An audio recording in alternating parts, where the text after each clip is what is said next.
não existe um café tão bom quanto o nosso no mercado aí fora para eles buscarem na quantidade e qualidade que precisa. O setor estima, em Minas Gerais, estima uma perda de R$1 bilhão, né? O que pode ser feito para amenizar esse prejuízo, para esse setor econômico tão importante para o país? Esse é um tipo de setor que eu acho que naturalmente ele vai ganhar tração para reduzir essas tarifas, porque eu morei muito tempo nos Estados Unidos, eu sei de quanto que eles apreciam um bom café.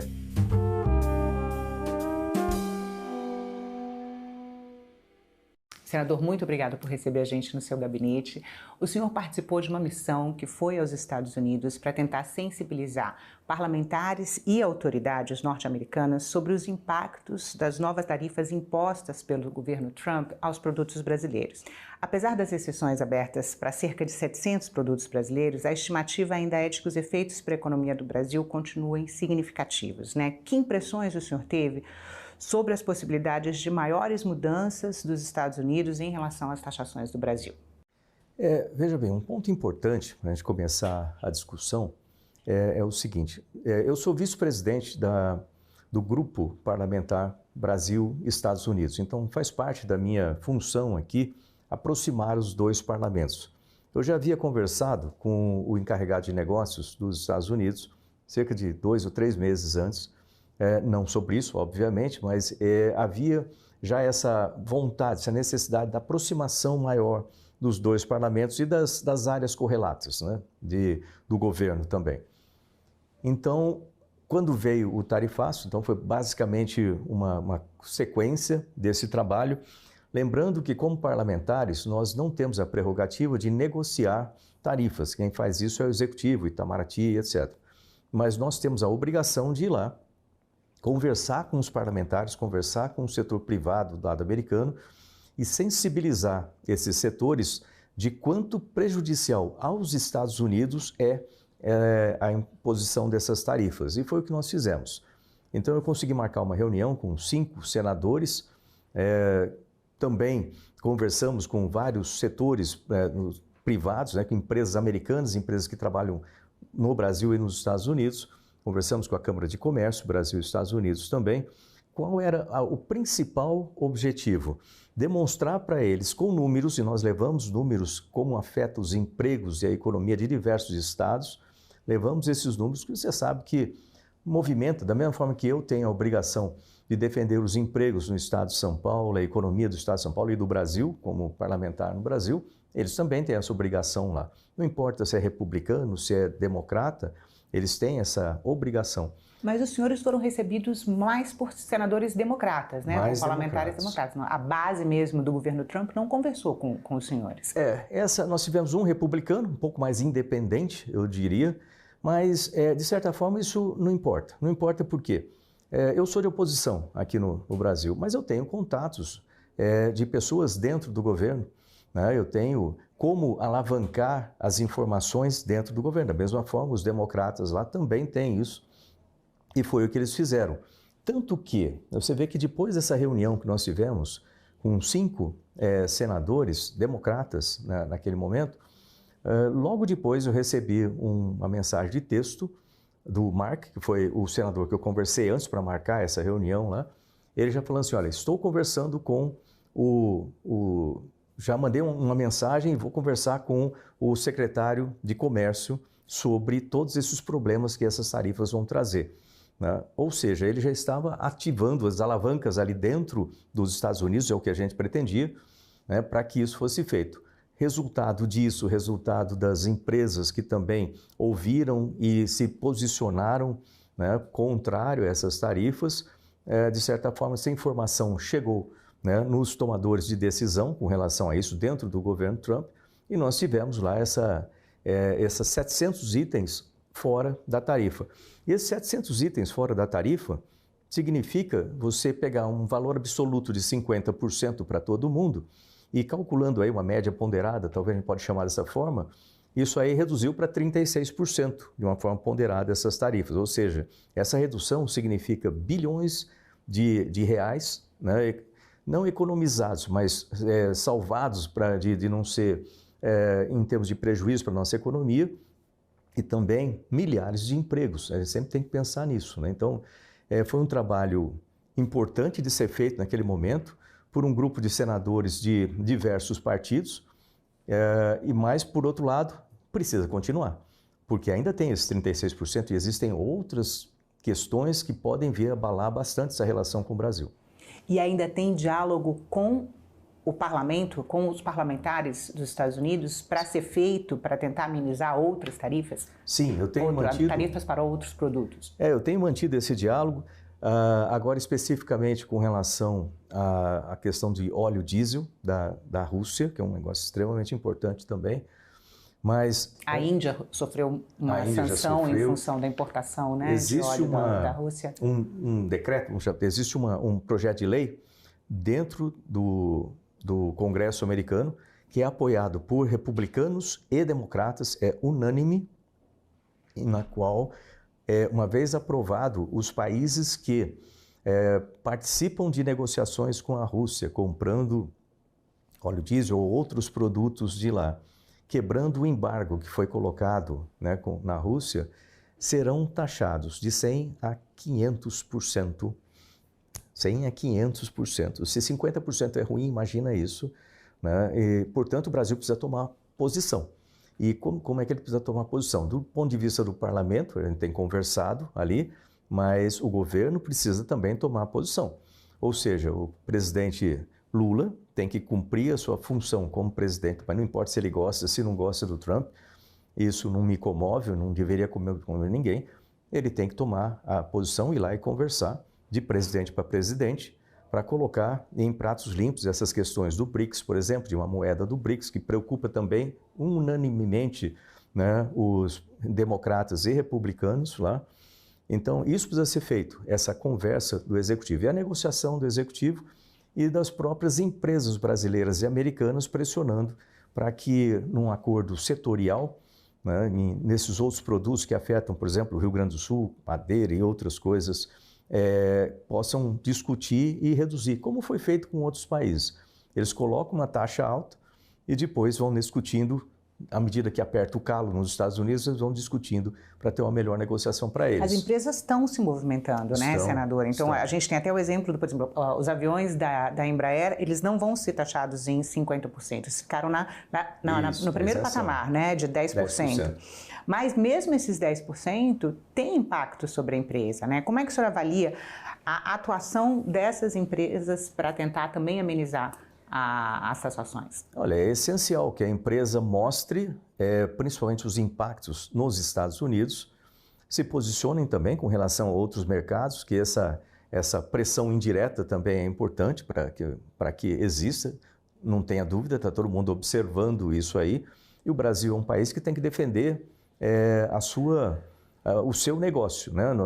Por mais que nós gostemos de um outro país, assim por diante, mas cada país precisa defender os seus empregos, precisa defender a sua economia. Portanto, a abertura de mercado é um resultado natural de uma situação como essa, né? E deve ser feita. Não acontece de um dia para a noite, precisa de uma negociação, mas eu acredito, né, que o país pode até usar essa situação como uma oportunidade para lançar novas oportunidades e negócios, né, com outros locais também, inclusive com os próprios Estados Unidos, né, porque esse tipo de negociação, quando você coloca sobre a mesa de uma forma clara, direta, né, de repente você vai começar a notar certas possibilidades que não estavam muito claras até então.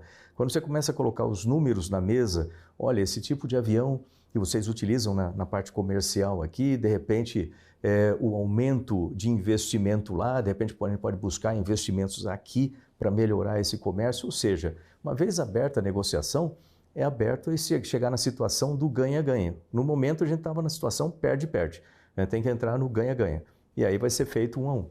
E em relação às políticas públicas para a abertura de novos mercados?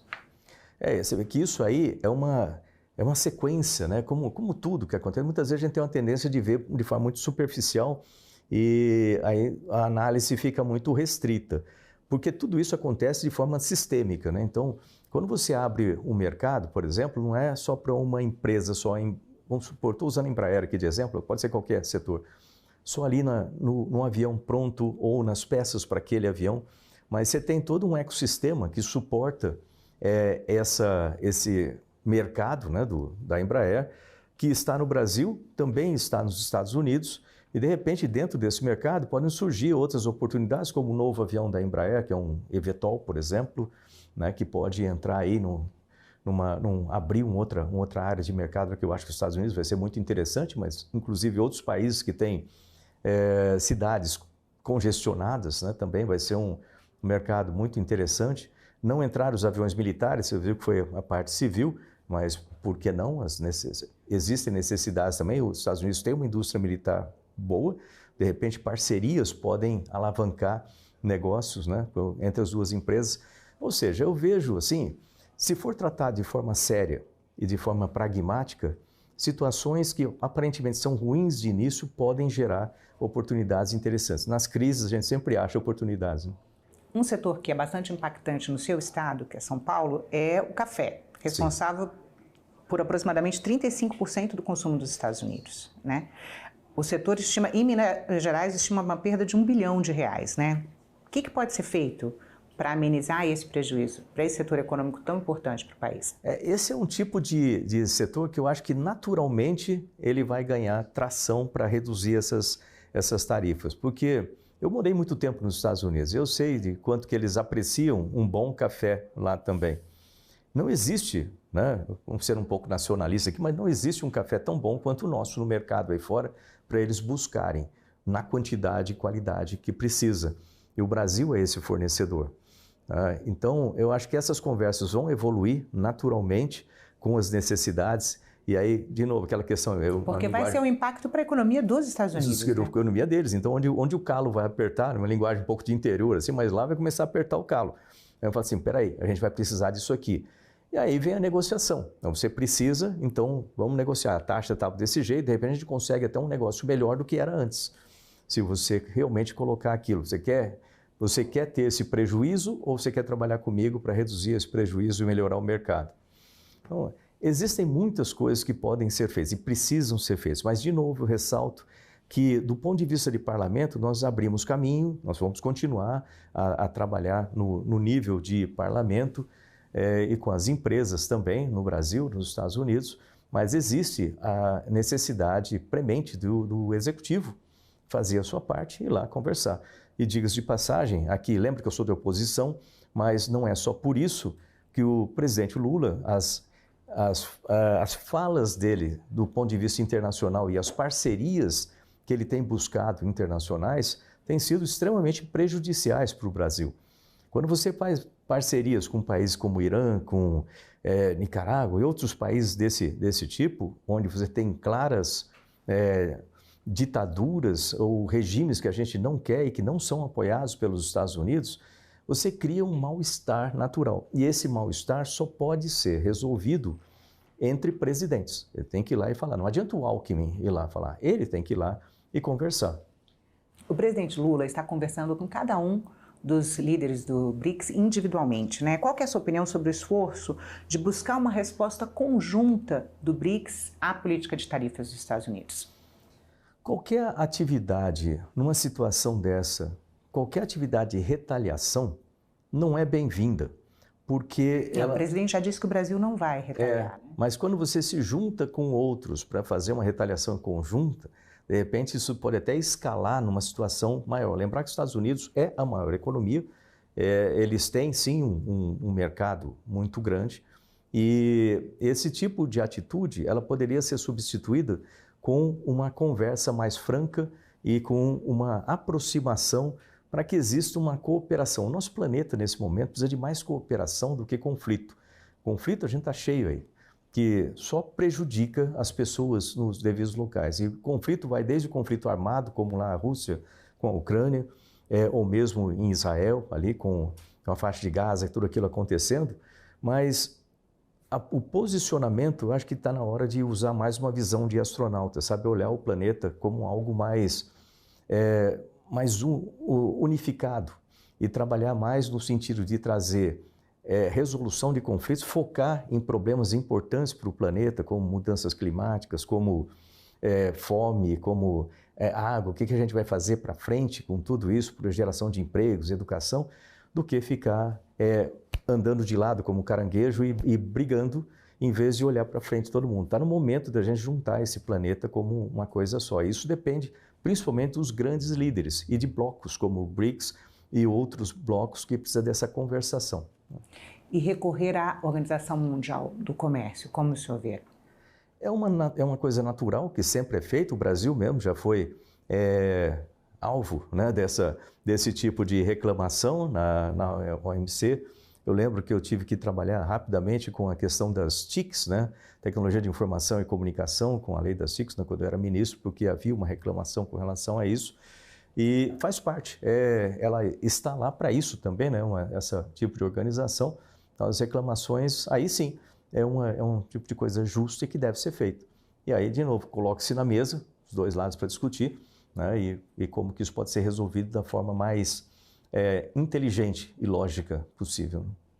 Senador, no anúncio das tarifas, o presidente Donald Trump criticou o julgamento de Jair Bolsonaro e o filho do ex-presidente diz abertamente que tentou influenciar a administração Trump para que o Brasil fosse sancionado.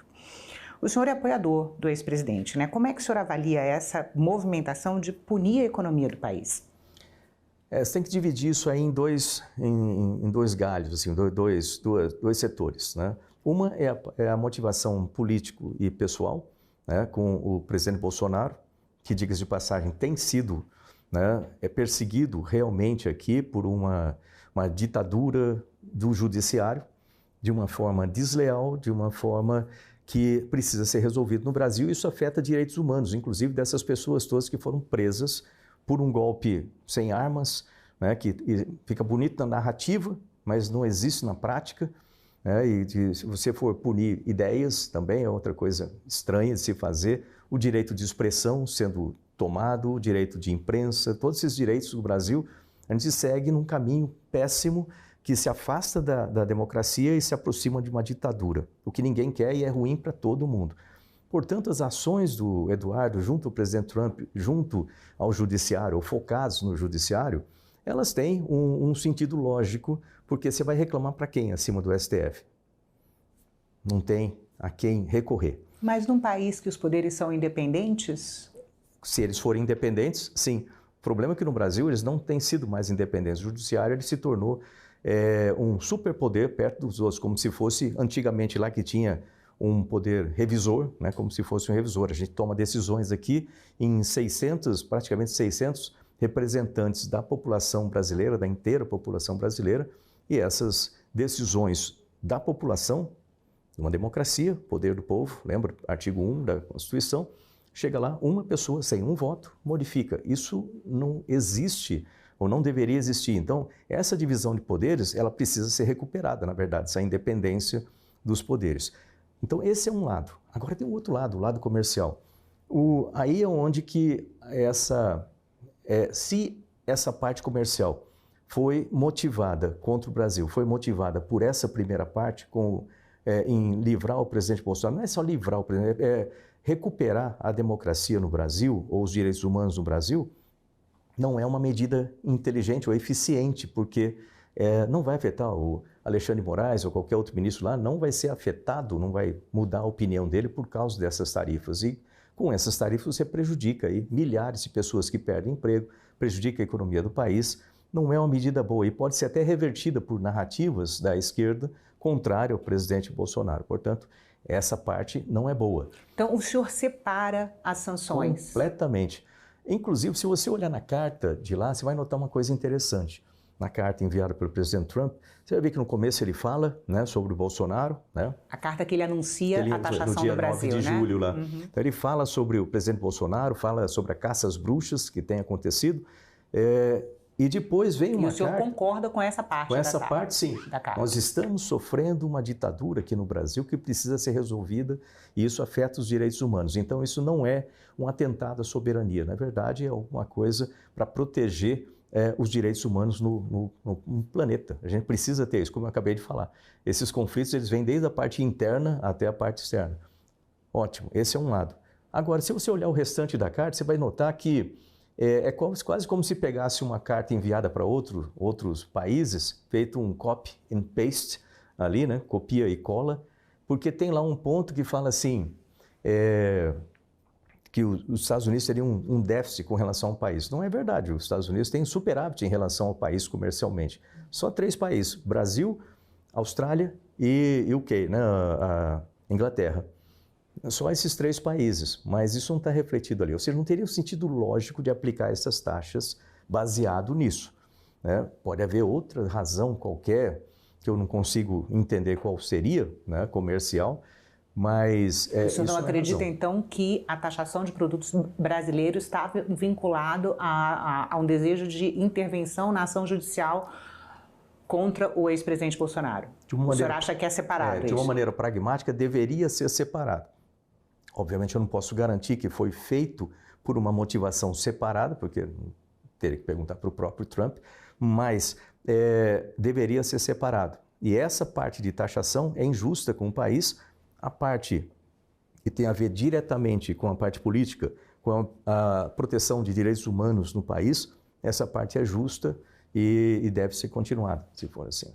Senador, além do setor do café, que foi o primeiro que a gente falou, e da Embraer, né, que é uma empresa que a gente citou, outros setores da economia vão ser bastante afetados, né? O senhor imagina que ações emergenciais podem ajudar a indústria? Agora, ações emergenciais voltadas para o mercado brasileiro, né?